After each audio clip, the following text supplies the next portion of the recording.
العالمين والصلاة والسلام على سيد الأنبياء والمرسلين وعلى آله وأصحابه أجمعين أما بعد أعوذ بالله من الشيطان الرجيم بسم الله الرحمن الرحيم يا أيها الذين آمنوا عليكم أنفسكم لا يضركم من ضل إذا اهتديتم إلى الله مرجعكم جميعا فينبئكم بما كنتم تعملون صدق الله العظيم. معزز علماء کرام، بزرگان محترم، برادران عزیز، ہم لوگ آج سے کل تک بہت ساری باتیں سنیں گے. سننا کمال نہیں ہے. ہم سب یہاں پختہ ارادہ کریں کہ جو بھی باتیں سنیں گے، جن سے بھی سنیں گے، عمل کے ارادے سے سنیں گے. بات تھوڑی سی سنیے لیکن عمل کریے. حضرات، میں نے آپ کے سامنے قرآن کریم کی ایک آیت پڑھی ہے. یہ آیت ایک عجیب و غریب آیت ہے. اس آیت میں ہماری ایک بہت بڑی بیماری کی تشخیص کر رہی ہے، اور اگر یہ کہا جائے تو مبالغہ نہ ہوگا کہ یہ آیت ہماری بہتی ہوئی رگ کو پکڑ رہی ہے. اس لیے کہ اللہ تبارک و تعالی سے زیادہ انسان کے نفسیات، اس کے مزاج اور اس کے حالات کو اللہ تعالیٰ ہی بہتر جان سکتے ہیں، اس کے علاوہ کوئی نہیں جان سکتا.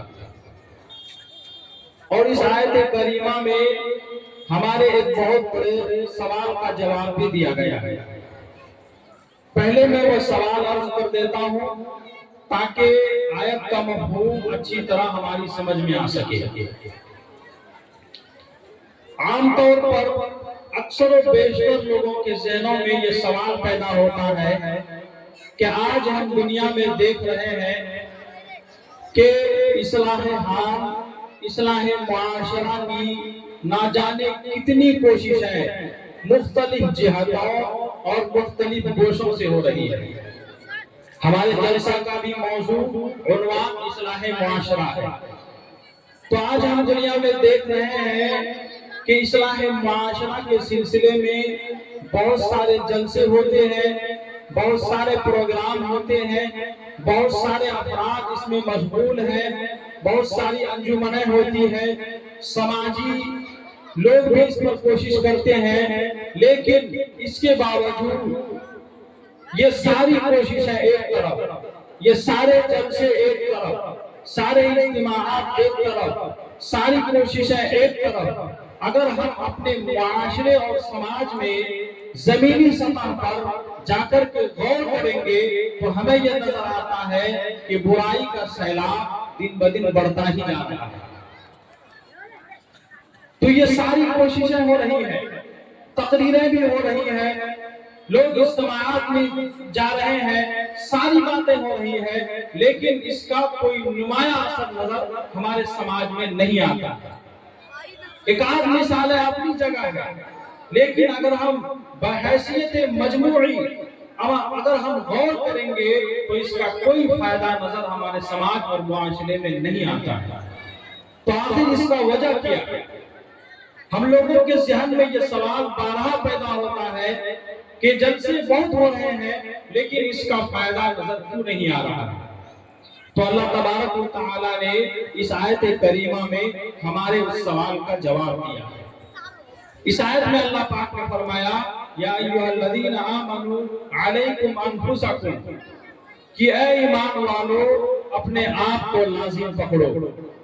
لا یضرکم من ضل اذا اہتدیتم، اگر تم اپنے آپ کو لازم پکڑو گے، اپنے آپ کو صحیح راستے پر لے آؤ گے، نیکی کا کام کرو گے، تو پھر جو لوگ بھٹکے ہوئے ہیں، جو لوگ گمراہ ہیں، ان کی گمراہی تم کو نقصان نہیں پہنچائے گی.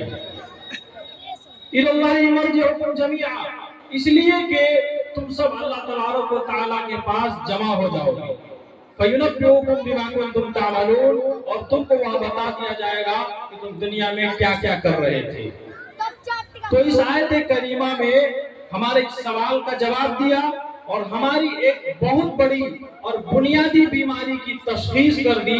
یہ بیماری وہ ہے کہ جب بھی ہم چاہے سماجی سطح پر یا جلسے کے بنیاد پر یا اس طرح کسی طرح کے بھی کوشش کرنے کے لیے جب اصلاح کا جھنڈا لے کر کھڑے ہوتے ہیں تو سب کا ایک ہی منشا ہوتا ہے کہ ہم دوسروں کی اصلاح کریں گے۔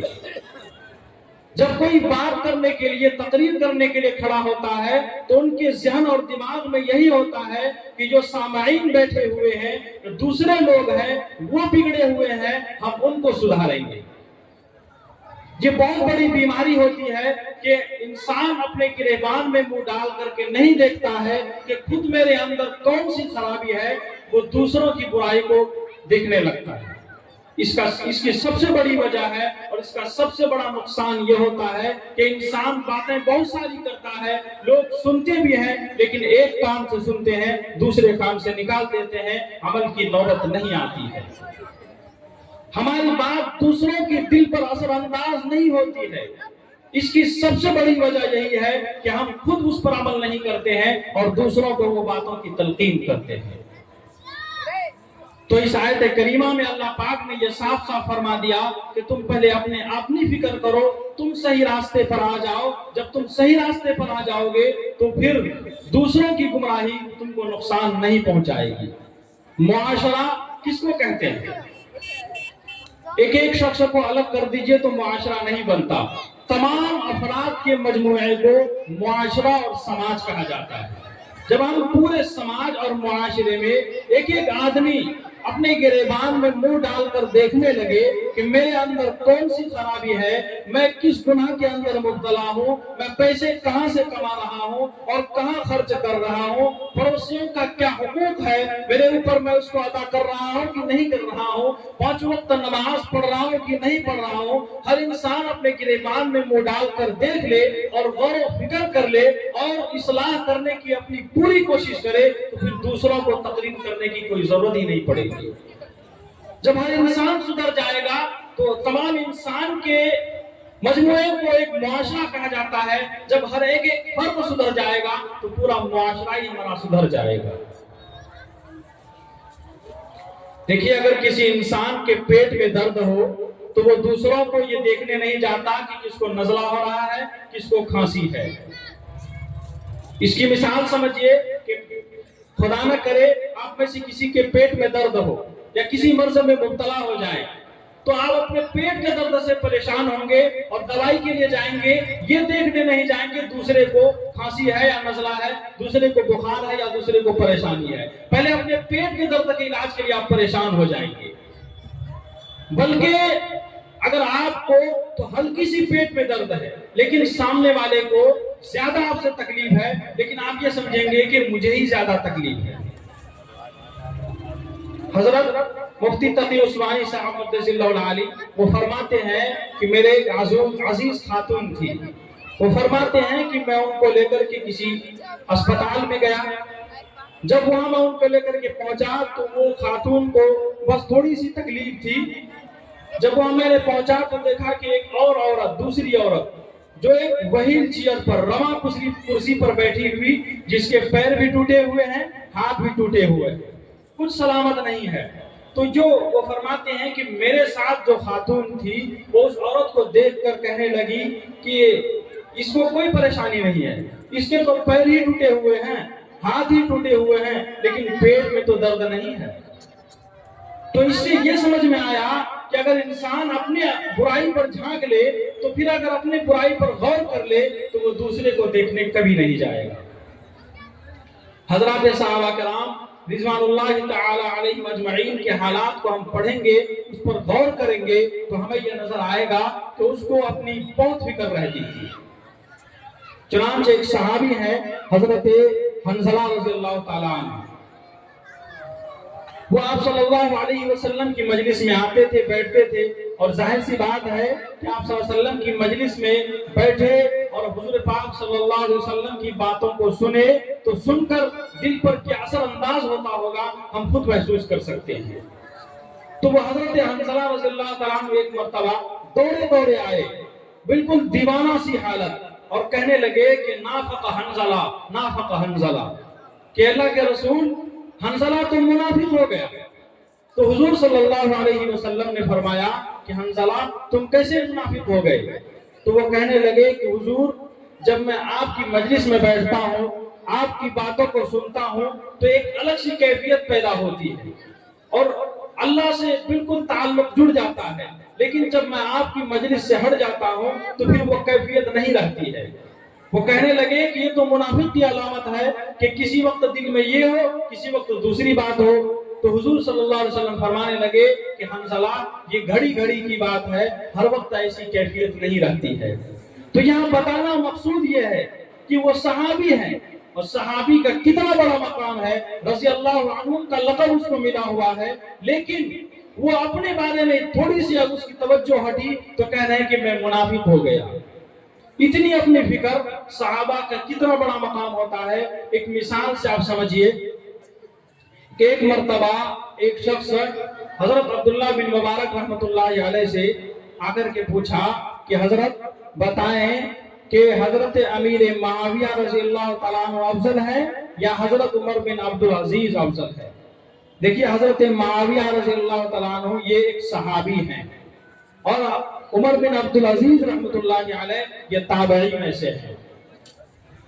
اور اس شخص نے سوال کو اس طرح ترتیب دیا کہ صحابی میں سے اس صحابہ کو منتخب کیا جن کے بارے میں کچھ غلط فہمیاں پھیلی ہوئی ہے، لیکن علماء حق کا یہ عقیدہ ہے، اس پر اجماع ہے کہ جب حضرت معاویہ رضی اللہ تعالیٰ عنہ اور حضرت علی رضی اللہ تعالیٰ عنہ کے درمیان اختلاف ہوا تھا تو حضرت امیر معاویہ سے اجتہادی غلطی ہو گئی تھی۔ تو بہرحال تو اس شخص نے سوال کو اس طرح ترتیب دیا کہ صحابی میں سے اس صحابہ کا انتخاب کیا جس کے بارے میں کچھ غلط فہمیاں ہیں، اور دوسرے طرف عمر بن عبدالعزیز جو عدل و انصاف میں عمر ثانی کہا جاتا ہے، بہت مرتبے کے حامل ہے۔ تو ان دونوں سے ملا کر کے وہ شخص عبداللہ بن مبارک رحمۃ اللہ علیہ سے سوال کیا کہ حضرت یہ بتائیں کہ ان دونوں میں بہتر کون ہے؟ تو عبداللہ بن مبارک رحمۃ اللہ علیہ فرمانے لگے کہ تم کہتے ہو کہ حضرت امیر معاویہ رضی اللہ تعالیٰ افضل ہے یا عمر بن عبدالعزیز افضل ہے؟ حضرت امیر معاویہ رضی اللہ تعالیٰ عنہ تو دور کی بات، حضرت امیر معاویہ حضور صلی اللہ علیہ وسلم کے ساتھ جو جنگ کیے تھے، جنگ کرتے ہوئے جو مٹی حضرت امیر معاویہ کے ناک میں گئی تھی، وہ دھول، وہ مٹی بھی ہزار عمر بن عبدالعزیز سے افضل ہے۔ تو اس سے پتا چلا کہ صحابی کا مقام بہت بڑا ہوتا ہے، لیکن اس کے باوجود یہ صحابی ہے حضرت حنظلہ، تھوڑی سی کیفیت دل کی بد دوڑے دوڑے آئے اور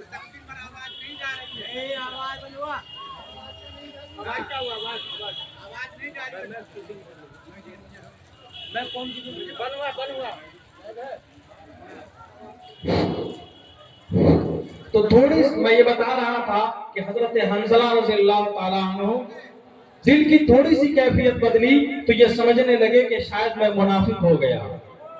اسی طرح حضرت حذیفہ بن یمان رضی اللہ تعالیٰ عنہ وہ صحابی ہے جن کو حضور پاک صلی اللہ علیہ وسلم نے ساری راز کی باتیں بتلا رکھی۔